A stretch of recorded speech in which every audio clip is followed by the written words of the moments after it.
Everyone, welcome. My name is Sean Quimby. I'm the Senior Director of Special Collections with SU Libraries. Tonight's lecture is the first in a series of Critical Connections, hosted by the Special Collections Research Center. This year, the series will take us from Audubon's birds to American plastic and from Ben Franklin to theories of movement. The goal of the series is to bring prominent outside scholars into contact with SCRC's rare and diverse holdings and with the university community. Each event features a public lecture, such as the one you're about to hear, and a mini-seminar. The mini-seminar, held on Friday morning, the Friday morning following the lecture, triangulates between the guest scholar, faculty, and students, and of course the actual material held in Special Collections. I'm very happy to say that tomorrow morning's mini-seminar with Professor Irmscher is fully booked. I'm sorry if you're late to the game there.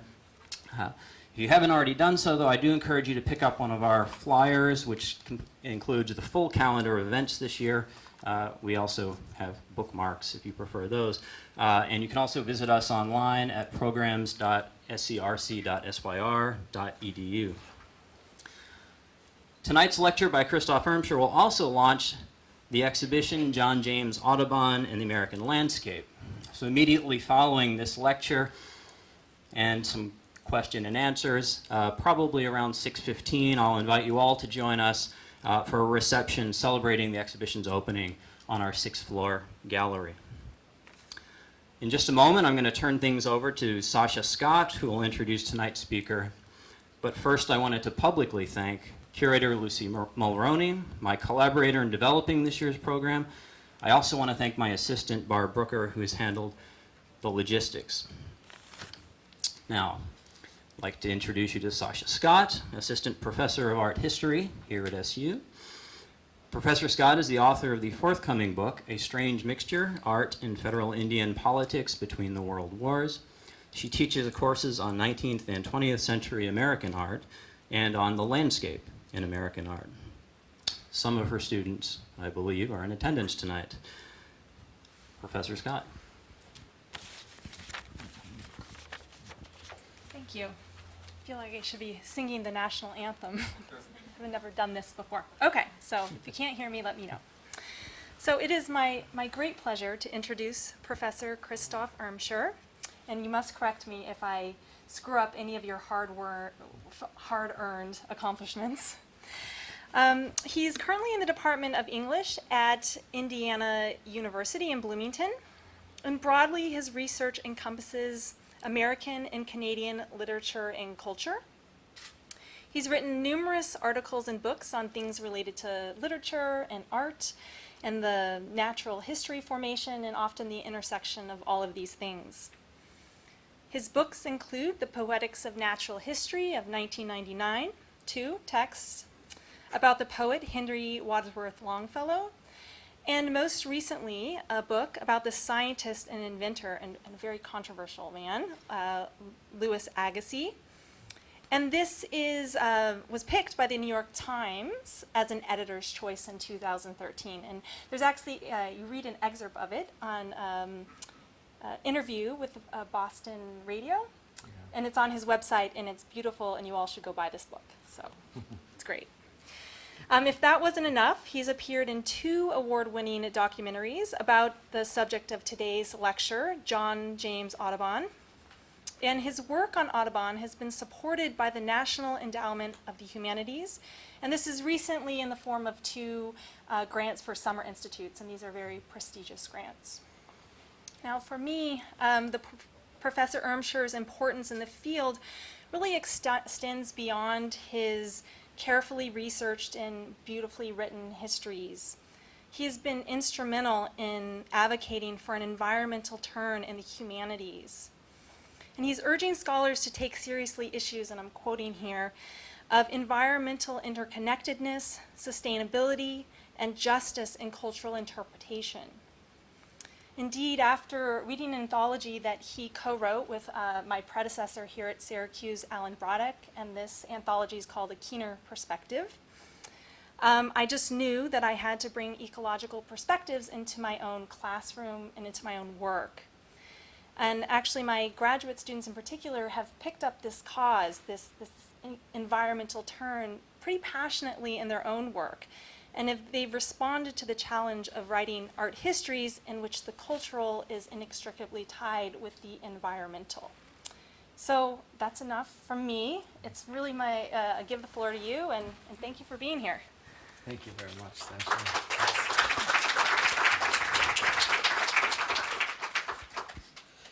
Can you hear me? Is this working?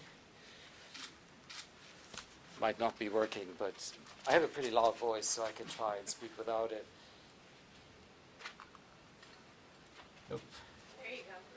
Yeah? That one? Yeah? Okay. All right. Well, thanks so much for the introduction, and thank you for. And if anyone can't hear me, just raise your hand, and I'll yell as loud as I can. I'm really pleased to be here, and I want to thank initially all the people who've worked to make this possible. Sean Quimby, first of all, for extending this invitation to me. Lucy for organizing so many things, for working out so many details. Barb Brooker for basically even telling me where the sign for the taxi would be at the airport, which was pretty big, but I might not have found it otherwise. And so many other little things that usually go wrong during visits like these. And Nicolette Dobrolowski, I hope I'm not messing up her name, for hosting me in Special Collections this morning. And you for being here, I guess. Now, I hope to, let me first of all go to my PowerPoint and start the slideshow. You know, when I started working on Audubon, I still had actual slides, you know, like framed slides, which I guess like dates me. And they were great in some ways, but I still remember the times they kept popping out of the machine. And I gave one lecture on Audubon trying to hold my slides in as I was talking for some reason. They had these like cardboard framed ones, if you remember those, and they were awful. So this beats the kind of the old method. I'd like to give you a bit of an overview of John James Audubon's work and life for those of you who are not familiar with him. And it will probably become evident in my lecture why I got so intrigued. Not a natural thing, I guess, in many ways, for someone who was born in Germany, immigrated to the United States to become interested in John James Audubon and American birds. But Audubon's life is quite colorful too, as some of you might know. And let's start. Okay, this might be better if I use that. Let's start with an image of Audubon. Shall I make it a little darker? Would that be better? Yeah. Let's see what I can do. Is that okay? Yep. In the fall of 1821, John James Audubon, whom you see here, left Oakley Plantation, where he had worked as an instructor, as a drawing instructor for a rich Louisiana family. Faced with the necessity of earning his money as a freelance artist again, he decided to get a haircut. Now, for Audubon, altering his hair was not a casual thing. He was proud of his long chestnut brown hair that rippled in luxurious curls down to his shoulders, and you can see some of that in this portrait. The result was traumatic. He resembled, as he wrote in his journal, he resembled a handsome bird robbed of its feathering.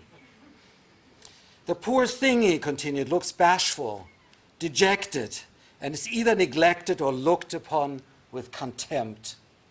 Fortunately, he still had his accent to flaunt, enough to impress the ladies of New Orleans, though as it turned out, not sufficient to secure enough students in the city.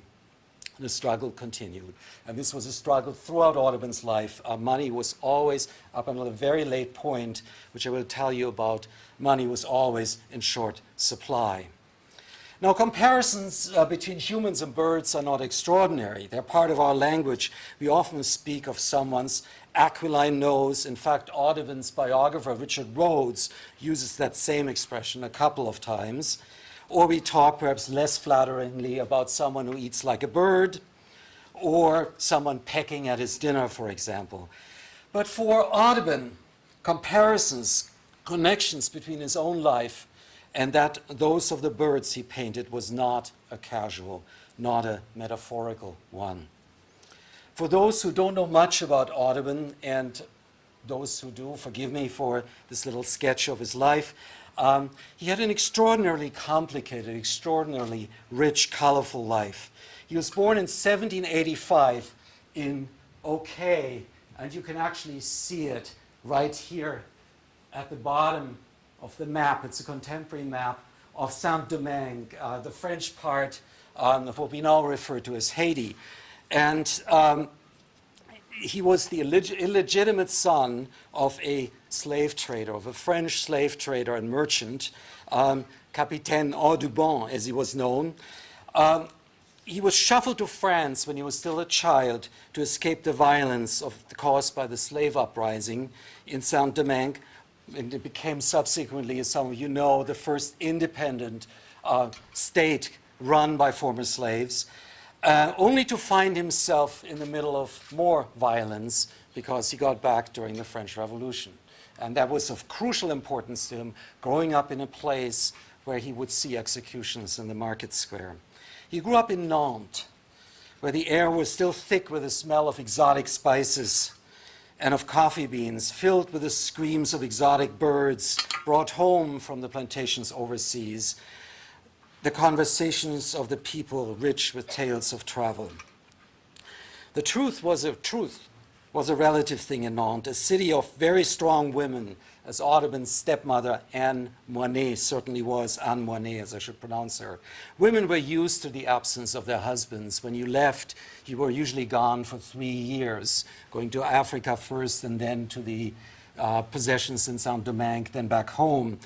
They were used to the lies of their husbands, the lies they told them about what they did or didn't do on their voyages. And in Capitaine Audubon's case, of course, was the fact of the illegitimacy of Audubon himself.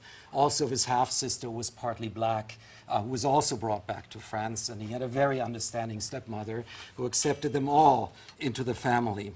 Capitaine Audubon wanted Audubon to be a military man, and that was a complete disaster. He went to naval school. That did not work out for him. Half of the citizens of Nantes had their minds focused on faraway places. And so it's no surprise that young Audubon was sent away too, ostensibly so that he would avoid being drafted into Napoleon's army. He came to Mill Grove in Pennsylvania, another estate owned by his peripatetic father. So Capitaine Audubon had himself pretty well spread out over the world.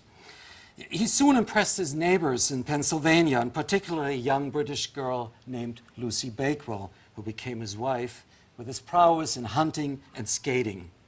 They married, and Audubon, his first and last attempt at an ordinary bourgeois life, became a storekeeper, eventually in Henderson, Kentucky. And here we have a view of the Ohio River. This, of course, is not Audubon himself, but a statue they erected, which is Henderson's main claim to excellence today.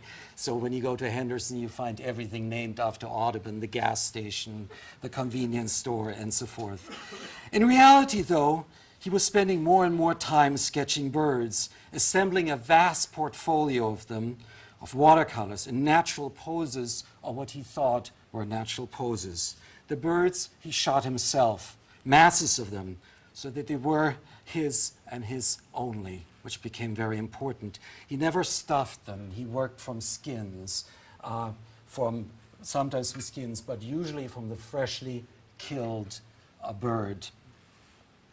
Here you have a recreation of how Audubon would sketch birds that was done by Walton Ford, a contemporary artist who really was the first to explain to us in great detail how these things were done. You see Audubon working from a grid. He would use pins to fasten the birds to a grid and then transfer what he saw to the watercolor that he was doing. Sometimes he was doing those things in the field. Sometimes he had enough time to take the birds home. I just want to mention this because sometimes you see references to Audubon having used wires to prop up his birds. That is not correct. That is an older explanation of his technique. That is the accurate one. It all makes sense when you read his texts about preparing birds, and you see Walton Ford's reconstruction. Before his family had understood the magnitude of the task that Audubon had set himself, painting all the birds of America in natural size, he was off to England to find an engraver that could produce prints of the enormous size that he wanted. And we are talking about a size known as double elephant folio size, the largest paper size used up to that point, and with one exception ever since for that type of project. I always explain to my students that double elephant folio has nothing to do with elephants. No elephants were shot in the making of Birds of America. Many birds were, but no elephants. It was simply the paper size that he needed to be able to paint his birds, to have them reproduced in natural size. He found that engraver that he needed to transfer his watercolors into prints in England, in Robert Havell Jr.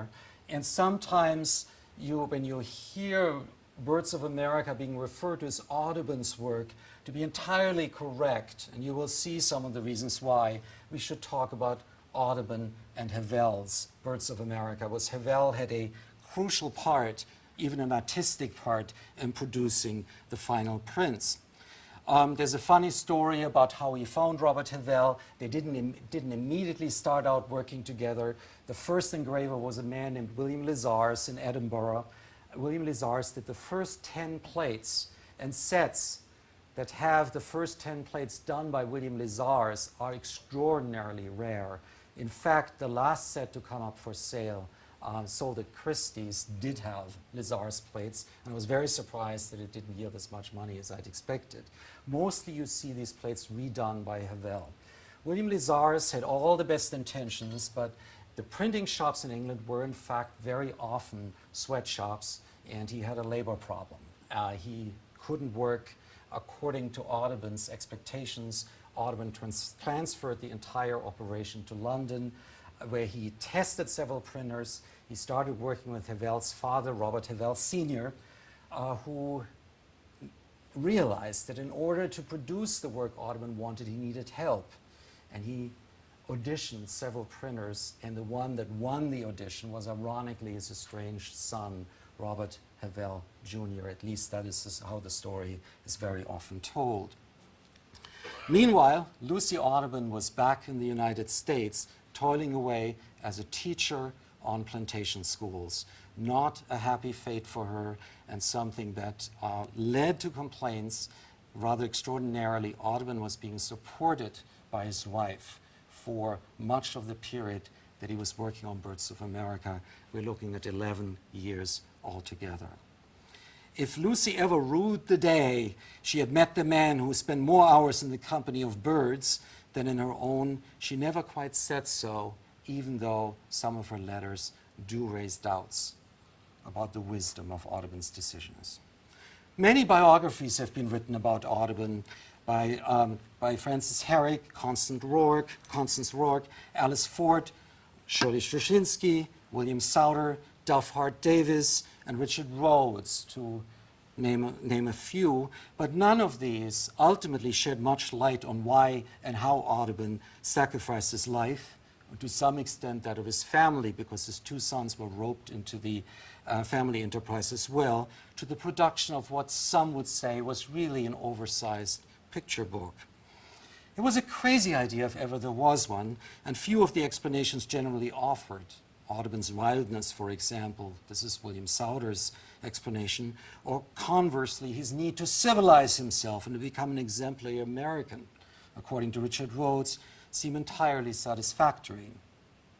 Audubon is an ambiguous hero at best, and not only because he killed so many birds. Sometimes he would say a day on which he had not killed a few hundreds of them was a wasted one.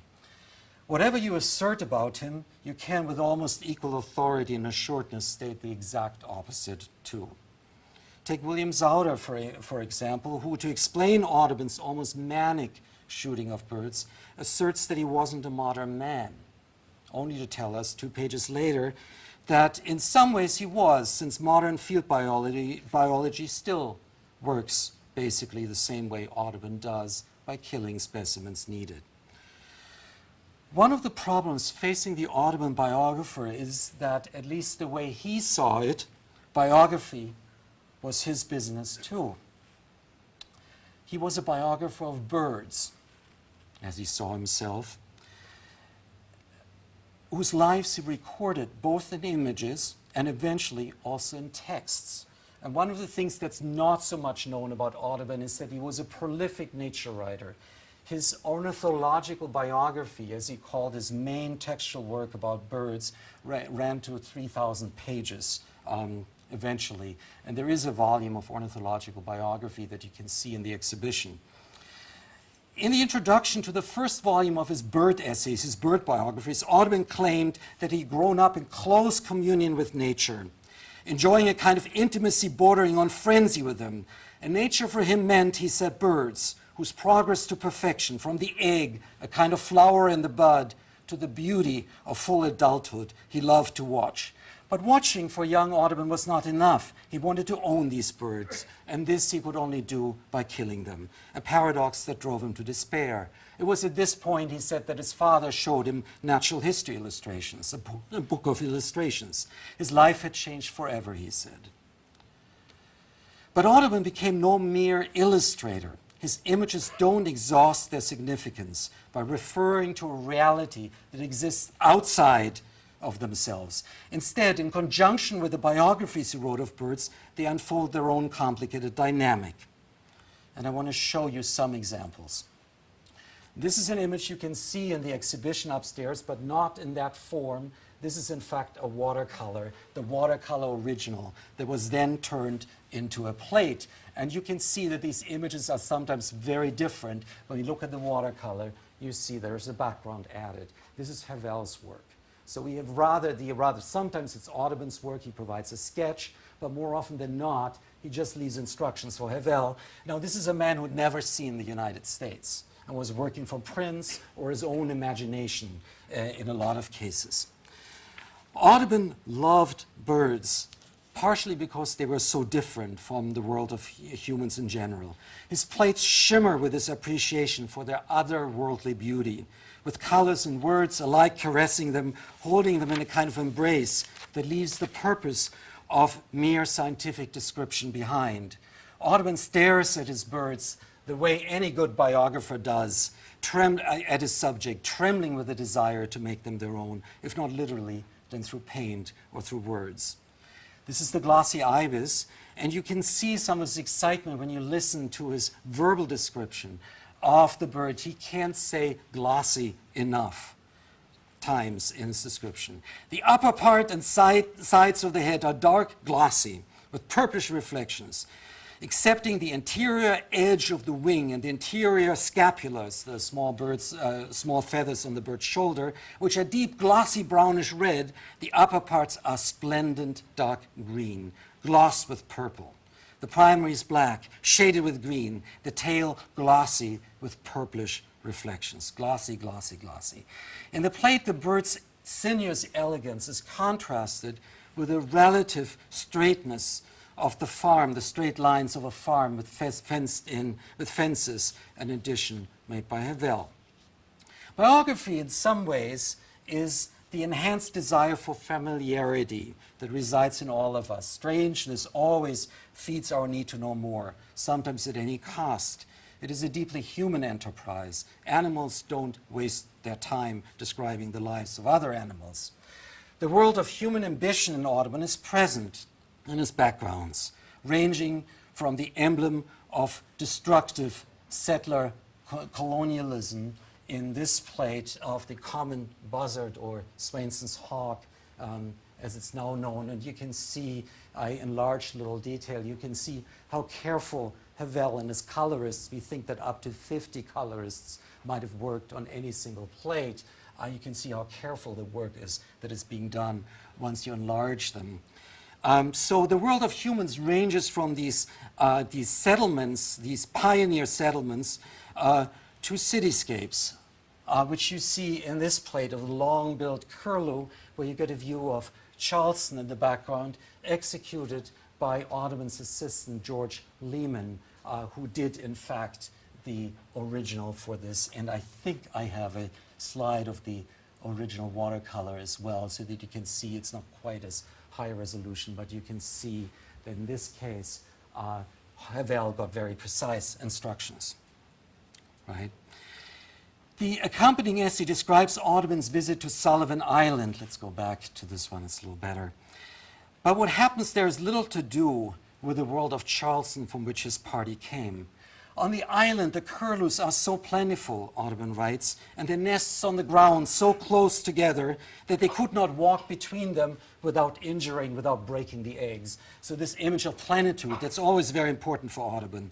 The birds, hundreds of them, interrupted at their rest, did not make a sound, an eerie spectacle which did not, however, prevent the men from sitting down for a meal of fried fish and oysters, prepared by none other than Audubon himself. So Audubon is always adamant to stress how great he is. He can cook, he's a great shot, he's a great painter, and so forth. But wait, salt was missing. Undeterred, Audubon simply uses the gunpowder he has brought.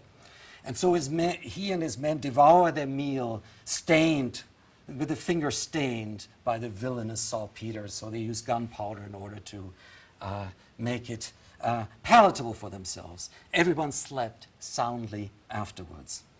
Audubon's description in this bird biography makes a deliberate distinction between the image of the bird's disturbed rest and the contentment of the well-fed humans.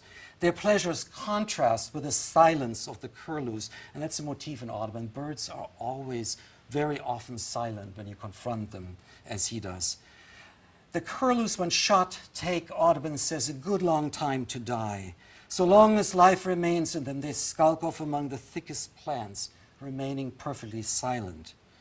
By some odd coincidence, the grandeur of the birds, their statuesque really, in Audubon's original watercolor is offset by the spilled paint that you see here on the watercolor, as if there was sort of a remainder of the rather messy kind of killing that precedes the making of the final print. One of the things that is kind of difficult to understand about Audubon is that these watercolors, which are now exhibited in great exhibits at the New York Historical Society, had no intrinsic value for him. They were essentially intended as field notes, as models for the kind of engravings that he wanted to see produced. Like the curlews of Charleston, the snowy egrets, also South Carolina, greet the human intruder with silence, he says. When you intrude upon them while they are breeding, they rise silently on the wing, alight on the trees nearby, and remain there until you depart. Audubon describes himself visiting their breeding grounds in the text that goes with it, peering into their nests and generally making a nuisance of himself. He painted himself into the picture, we assume, and you might just be able to make out this little guy here holding a gun, as always, having come presumably from the plantation house, again by Lehman, that you see depicted in the background, holding a matchstick-sized gun, a disruption of what he elsewhere in the same text calls an agreeable sight. Audubon's acquisitiveness, and this is really the theme of these plates, these texts, and I show you the plates that go with them, comes to a kind of climax in the text that he writes for the canvasbacks with a view of Baltimore added into the background here. Again, done by Lehman. These birds, known as canard cheval in New Orleans, are apparently excellent food. And Audubon goes on telling us how well they suit the palate. The current market price is $2 a pair, he says, and the monetary value has a surprising equivalent in the orgy of measurements that Audubon adds to. He describes the birds in great detail. He's obviously dissected it. The trachea, when moderately extended, I'm quoting Audubon now, measures 10 inches in length. Its diameter at the upper part of 4½ twelfths. It gradually contracts to 3½ twelfths, enlarges to 4½ twelfths, and at the distance of 7¼ inches from the upper extremity, forms a dilatation of about an inch in length. So he had carefully observed the bird, and I apologize if anyone is grossed out by that, as sometimes happens to my students. Now, second theme in Audubon that I want to sort of contrast with that. As Audubon kills and eats and draws and writes his way through the American landscape, there are some birds that prove his match. And all of these images I've selected because they are in the exhibit, so we can actually look at the plates upstairs afterwards if you feel like it. These birds mirror his own impulses, so he would like to believe. And that's the common merganser. He actually, Goosander, as Audubon says on the plate, sometimes the species names are different. And vigorous, robust, and voracious birds, says Audubon, whose strength in the watercolor is reflected in the Coe's falls that he adds to the plate. This is not Havel's doing. This is actually a sketch by Audubon that was used for those falls, which makes us think there would have been a sketchbook that Havel used of landscapes, which has not been found. It would certainly be a very interesting thing to have. Audubon reports that he's found 7-inch long fish in the bird's stomach, some of which have fed in captivity. Some of these birds have fed. Some of these birds are fed in captivity, devoured more than 24 of fishes, about 4 inches in length, 4 times daily, and it always seemed to be desirous of more. So these are very hungry birds. In the field, he would shoot them, and he would still come at him with great velocity. So these are tough birds, not like the other ones that I've shown you. Audubon is even more impressed by the American pelican, one of his most spectacular plates, because one of the largest American birds, and now we can see why he needed that large format. The watercolor and plate show the bird in profile, which is nothing exceptional. That's the convention of ornithological illustration, really.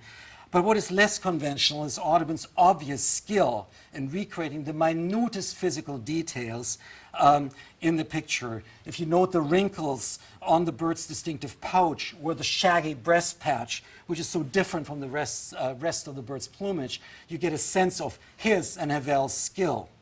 And I'm showing you the plate here, with the background added, not Audubon's original watercolor.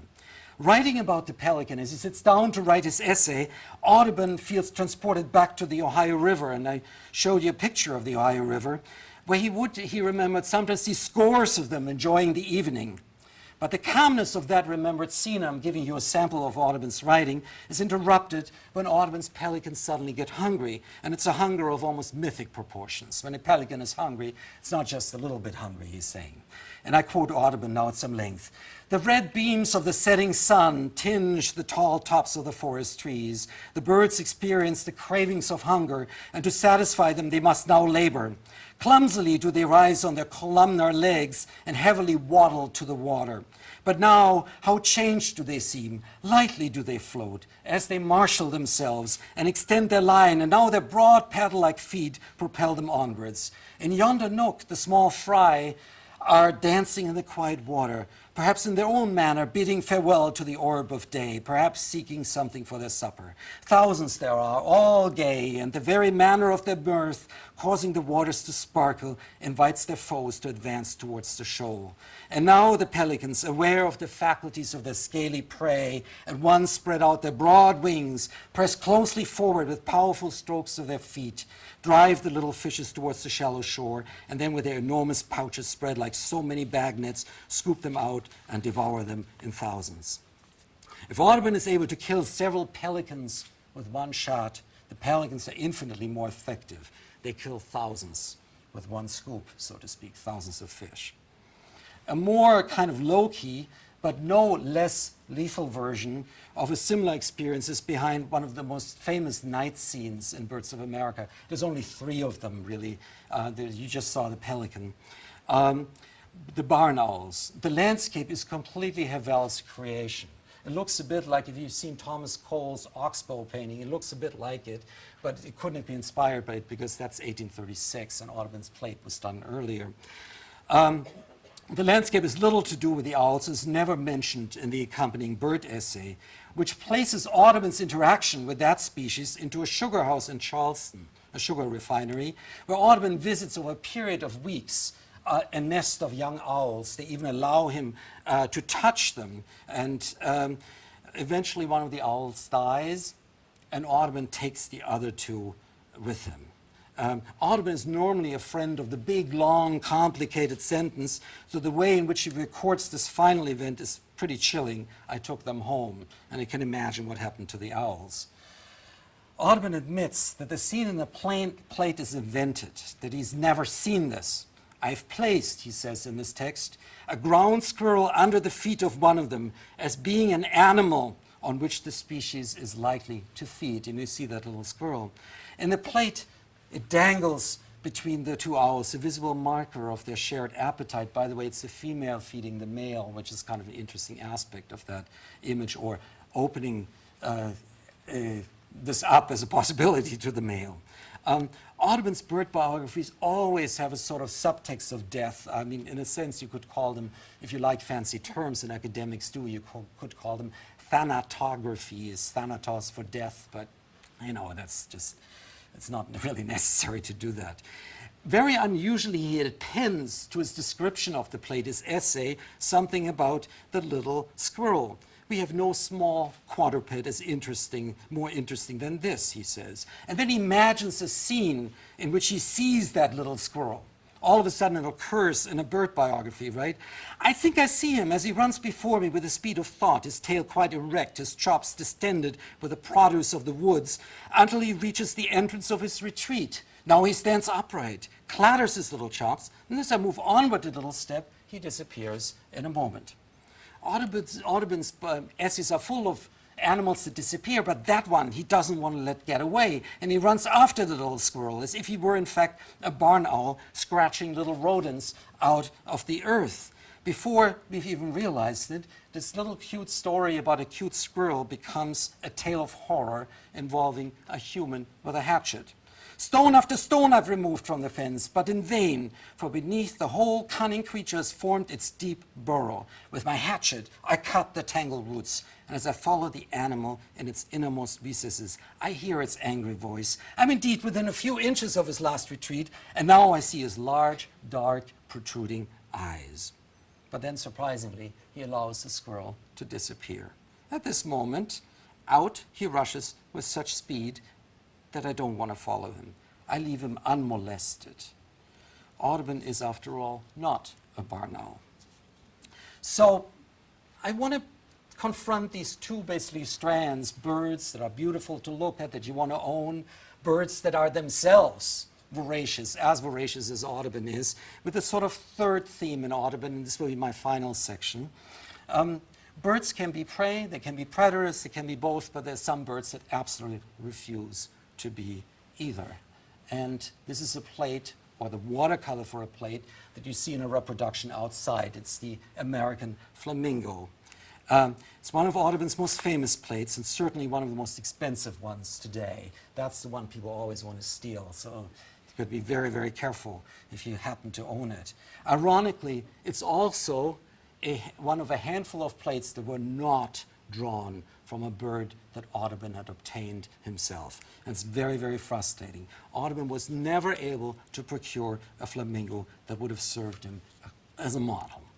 This must have been very galling, since this was the bird he liked above all, as he said. Audubon was tall and lean, so some of his biographers believed that his affinity with the flamingo came from that. I'm not sure. He claimed he was 5 feet 10 1/2 inches. There you can see how vain Audubon was, obsessed with his appearance. It's possible, too, that they reminded him a little bit of his island childhood, that there were actually images of Haiti, of Saint-Domingue, still ingrained in him. In the text accompanying the plate, Audubon speaks of his anxiety to procure flamingos and claims he saw a flock of them for the first time on the 7th of March, 1832. Note the precise date he's giving us here. This was, we would say today, perhaps a red letter day in Audubon's life. He's so affected by the sight of the birds that he sees that he gives us one of these passages of really purple prose that led Longfellow, another writer I'm interested in, who's not really innocent in that department either, to call him a miserable writer. That's what Longfellow said.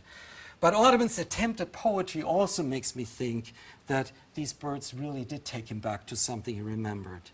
And I quote, "It was on the afternoon of one of those sultry days which in that portion of the country exhibit towards evening," is in Florida, "exhibit towards evening the most glorious effulgence that can be conceived. The sun, now far advanced towards the horizon, still shone with full splendor. The ocean around glittered in its quiet beauty, and the light fleecy clouds that here and there spotted the heavens seemed flakes of snow margined with gold. Our bark was propelled almost as if by magic, for scarcely was a ripple raised by it as we moved in silence." Overwritten as this passage may be, and some of this might have been done by Audubon's editor, a Scottish ornithologist named MacGillivray, overwritten as it might be, it serves a purpose. It sets the scene for the arrival of the flamingos, who, when they come, move, Audubon says, in Indian line, which is quite interesting because his landscapes are usually depleted of Native Americans, and we can talk about this a little later. The birds seem to take that function. Far away to seaward, we spied a flock of flamingos advancing in Indian line, he says. The stereotypical landscape description with the effulgent sun, glittering ocean, and clouds like snowflakes gives way to a very precise description of how the birds fly. But if the reader now expects that this description will set the stage for the killing of the birds, which Audubon obviously wants, we are disappointed, if indeed you are disappointed about that. I followed them with my eyes, watching, as it were, every beat of their wings. And as they were rapidly advancing towards us, Captain Day, who was aware of my anxiety to get some, had every man stowed away out of sight and our gunners in readiness. The birds were now, as I thought, within 150 yards, when suddenly, to our extreme disappointment, their chief veered away and was, of course, followed by the rest. They wait for the birds to go round the key, but again they are frustrated. Now they come, keep low, the pilot said. This we did, but alas, the flamingos were all, as I suppose, very old and experienced birds. In other words, they know what humans are about. With the exception of one, for in turning round the lower end of the key, they spied our boat again, sailed away without flapping their wings, and alighted about 400 yards from us, and upwards of 100 from the shore, where neither boat nor man could approach them. Audubon's frustration is palpable. And it leads to some pretty angry passages in his letters. He still wants models for his painting because he needs to be able to do it precisely. So he writes to his collaborator, John Bachman, in Charleston. It's just one passage I quote. He writes, "Indeed, it will prove a curiosity to the world of science when that world will know that John Bachman, Doctor of Divinity himself, assisted by Samuel Ellison, MD, and about 1/2 of 100 persons besides, have not been able to send me even a stuffed specimen in time for my book. So it is, however, and I dropped the subject," he says. The specimen he ended up using for his drawing, which you see here, made in London in 1836, was from a skin that someone in Cuba had sent to him, and here you see the watercolor, which is on display. The flamingos essentially had one. Havel added these in the background. Eluding their pursuer's grasp, they leave us in a world where Audubon, the biographer, and we, biographers of Audubon, if you like, stare at each other in disappointment. The finished plate shows Havel, who had likely never seen a flamingo in the wild, giving free rein to his imagination, adding flamingo after flamingo, the landscape receding into the distance, where far away we can imagine the island of his birth might be beckoning if this was done in Florida. Audubon has fascinated generations of admirers precisely because we have always sensed that here was someone who did not respect boundaries, that others had worked so hard to erect. Between art and science, original and copy, we collect these Havel prints today as if they were originals. They're certainly expensive enough for that. Between foreground and background, writer and reader, you can name other binaries, as academics like to say. They leave us no firm, also these plates and essays leave us no firm moral ground to stand on. More often than not, in the texts, and I've cited examples from them, you see human decency and compassion for living things, admiration for living things, give way to a kind of primal violence, bent on destroying what it knows it should really work to preserve. Audubon once refers to himself as the two-legged monster with a gun. If Audubon sometimes frightens us, it might be so because we see in him something that is not unknown to us either. Audubon knows this too and refers to it. In one of his most brutal accounts of a bird's life being ended by way of a long needle being run through the bird's heart, it's captive in a cage, it's the golden eagle, he explicitly refers to the reader's and viewer's desire to see the finished plate. Here, I've done this for you, he says. You want to see it. Our seeing, in a sense, makes us complicit with the act of representing the bird.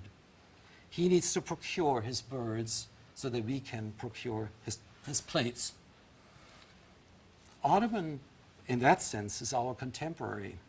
His modernity has the destructive and ultimately self-destructive bent that we recognize in ourselves, I would argue, and that in our better moments we realize we have to move beyond if we are to have a future on this spinning planet. Ironically, Audubon's plates gesture at that beyond as well, which continues to make him interesting. In the best of them, humankind appears not at all, or is shown to be insignificant, dwarfed, diminished, dwindled, reduced to metonymies, to ridiculous rectangular shoeboxes or rigid fence posts placed in a landscape in which everything otherwise is round, arched, bent, serrated, and sinuous. A landscape in which the birds are the real citizens. A salutary, ecologically necessary vision, in my opinion. Audubon's bird biographies in plates soar as they seek to transcend the concerns of biography. How wonderful to imagine a world in which all that remains of us is indeed old hat. Forgive me for the pun here, as in this plate of the house wren, an old hat covered with what I assume reflects the bird's candid opinion of the achievements of human civilization. Thank you.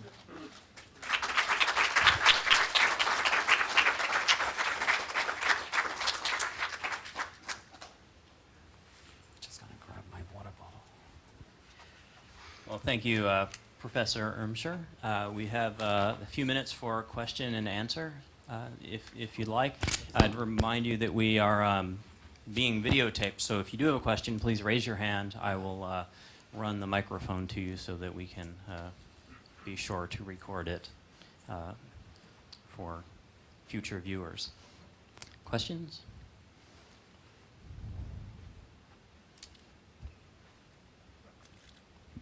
I just point out that when we're talking about the art and the life he lived, he took himself seriously as a scientist. Right, yeah. And he was a member of the Fellow of the Royal Society, a Yes. member of the Linnean Society, Yes.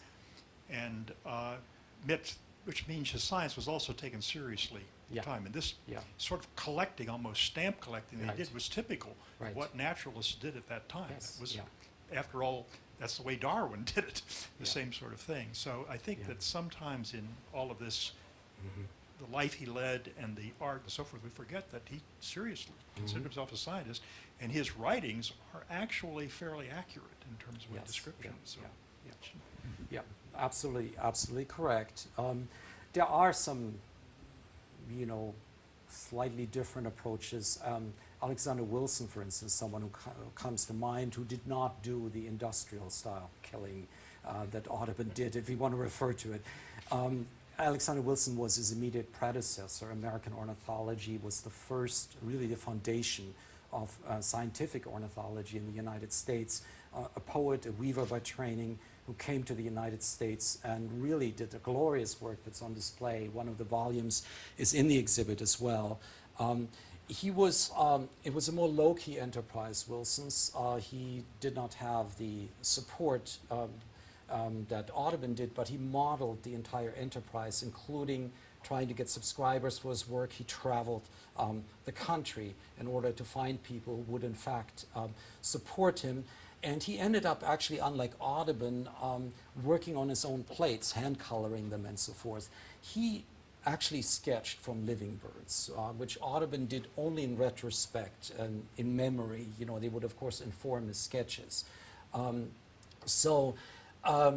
while this is absolutely correct that this is how it's done, and Sauter makes this point, you know, this is something you need to do for field biology, Audubon himself, in his narratives, shows an awareness of the kind of destructiveness of what he's doing. It becomes sort of almost a literary theme.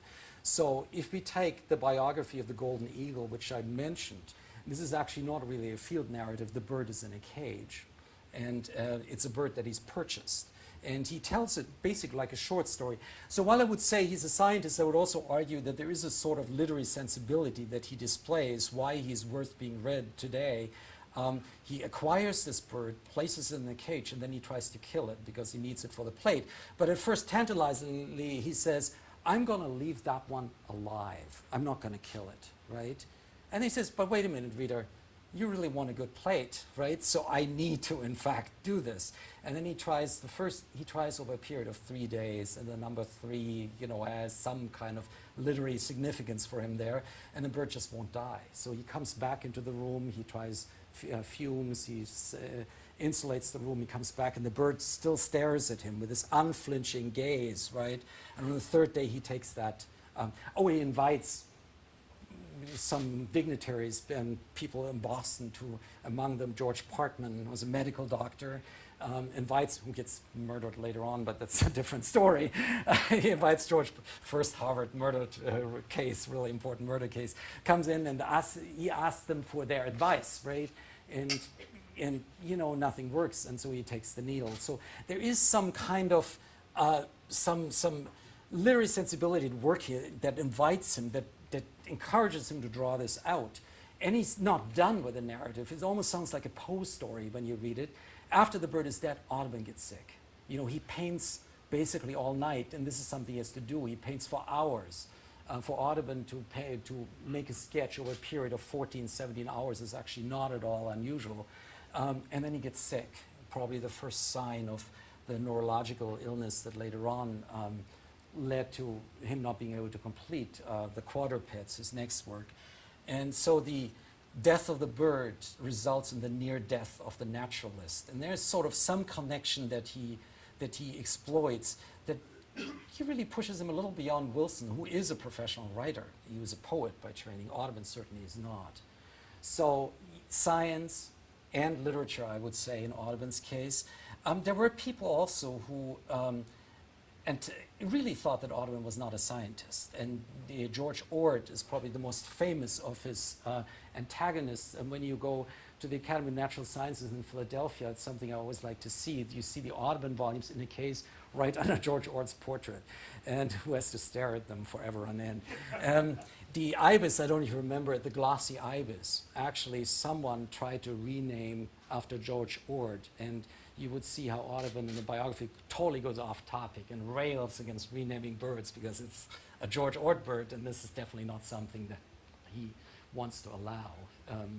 So there were detractors, people who felt that he had no right to consider himself a scientist, that he had no proper training, given the fact that most of these other people had medical degrees. It's kind of a relative thing, but still, yeah. So he always felt that there was somebody who was going to find out that he really wasn't qualified. Same with art. He lied about the fact that he studied with Jacques-Louis David, French painter of great history paintings. Not true, because David kept lists of his students. We know for a fact that Audubon was never trained in any of the various kind of functions and roles that he adopted for himself. All right, it went a little longer than you expected as an answer. I apologize for that. I guess I had a question about Audubon as a natural philosopher, scientist as well, and Right. lots of natural philosophers or scientists in this era would document a lot of how they collected these things. I think of Yes. Samuel Morton. He told Yes. long stories of how he came about the Yeah, skulls he yeah, collected. Yeah. So how unique are Audubon's stories compared to what other people were doing at the time, trying to sort of establish, this is why you can trust me, this is why you can trust this bird, this Yeah. is how I came by it. So Yeah. how different, and maybe comparing to Louis Agassiz, how different are his stories? In Louis Agassiz's case, he's somebody whose life I just finished writing. You do get a sense that he needs to authorize himself, and he will tell you that he hiked a specific place or that these specimens were collected, uh, you know, specifically in this or that location. But you don't get these extended narratives. One of the things that I probably couldn't quite document today is how long some of these texts are. They're all available online if anyone would like to see them. The University of Pittsburgh has a digital version where you can see both the plates and the biographies that go with it. And there is a sense that it goes beyond the purposes of mere documentation. In some cases, you also wonder why, and this is certainly something that wouldn't have happened to Agassiz, why, going back to the Golden Eagle, Audubon would go to such lengths telling us that he didn't, in fact, get the bird himself. That he, in fact, purchased it from someone and brought it back to his apartment. So that, in my reading of related texts, is pretty unique. You get stories in Wilson's case as well. You get stories of his travels, you get stories of his conversations with other people, you get stories of, you get letters reprinted and so forth. All of that is pretty established and something that is not unique to Audubon. I would say the kind of irony that I tried to point out a little bit today, giving us that level, then giving us yet another level, and then sort of throwing doubt, as he does sometimes, on his entire enterprise. That is unique to Audubon. What is also unique in his writing, and I didn't quote any examples today, is a sort of playing with the reader that he often does in texts. For instance, he takes that discourse of authority, of self-authorization, as one could probably call it, and he inserts a little something in it. So he tells the reader, for instance, could you, as I have seen, as closely as I did see, those little hummingbirds, you would understand, but you haven't really seen it. And no one ever will, because I'm the one who has been close, unlike anybody else. And this is quite wonderful when you get to it. He doesn't do it just once, but several times. You know, this kind of placing us right there and then telling us, you're just looking at a plate. Or you're just trusting my own voice for it, and you have to, in fact, take it for granted. So in the hummingbird, the house wren, the last of these, I actually lost my PowerPoint now. In the house wren, he does the same thing. He says, here's the scene, I'm describing it for you, but in fact, you've just procured the plate. This is what you have to trust me and trust me. And it's not something that is replicable as any scientific thing should be, because I'm the world's only field ornithologist, as opposed to his anathema, the closet ornithologists who take other narratives for granted, whereas he's the one who's been in the field. So there is a sense of, even in his own writing, of a kind of uniqueness that that Audubon himself exploits. Mentioning Darwin, who is actually someone, the first edition of Origin of Species in the exhibit today, someone who relies a lot on Audubon. Descent of Man, Audubon is the second most frequently cited authority on the observations of behavior of birds. To that extent, Audubon would not have liked on this to rely on other people's accounts. He gets letters, he gets accounts from others in the case of Flamingo, because there's nothing else for him to have. But there needs to be this discourse of immediacy taking to the utmost, I guess. I don't know if that helps you understand a little bit his writing. I would encourage you to read some excerpts online if you want. You get a sense of flavor of his writing, which he took seriously enough to actually have it edited. He was not a native speaker of English. Sometimes you feel that the flavor that you get in the journals is lost in the essays a little bit, because McGillivray steps in those cases where we have an original manuscript, we can actually track it and inserts references to God and you know, our Creator, to whom we owe thanks, and so forth. That's something that Audubon, on that level, Audubon doesn't work either. You know, for Audubon, the world pretty much centers around Audubon. So having these kind of you know, appeals to other authority, that's McGillivray, who feels that natural history writing requires these things. So he tucks it in a little bit. following up on that point, the Library of America has published a pretty substantial volume of the writings Yeah. of Audubon. Yeah, I confess our copy is still shrink-wrapped. yeah. Should I open it? You And should. if so, what should I read? You should. You should. First of all, I edited that volume, so you should definitely I will open it. definitely open it. And in fact, you should probably replace it with a second revised edition, which has, in the meantime, come out and has removed some embarrassing errors. Oh, this is being filmed, so I probably shouldn't say it. But there's a new and improved edition out meanwhile. And what you should definitely read is two things. The first selection in the volume is the Mississippi River Journal, which is an account of Audubon's journey down the Mississippi River to New Orleans on a flatboat. You see, and in the exhibit, there is an engraving of a flatboat. There's beautiful documentation of how people used to travel. And it's dense with, this is unrevised because I transcribed it from the actual original manuscript at Harvard. You see him going down and you see the sheer craziness of the enterprise. He has nothing. He's just left his family behind for some weird dream for all everyone else knew.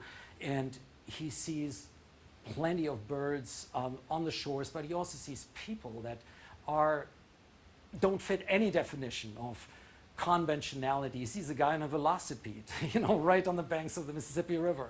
He's never seen anything like that before. He has stories of people who just jumped off the boats and disappeared somewhere in the wilderness and were found days later or never, ever again. He sees women cracking lice on their arms and so forth, people who live outside the conventions of anything that he has known. And they're beautiful stories, and the most beautiful one is of his stay at Oakley Plantation, which is the heart of the journal, where he finds himself surrounded by bird life that he's never seen before, anywhere, in any location. And he's drunk with all the beauty of it, and eventually gets himself fired as a drawing instructor, because he's not really, I guess, mostly interested in teaching. But that's the first text.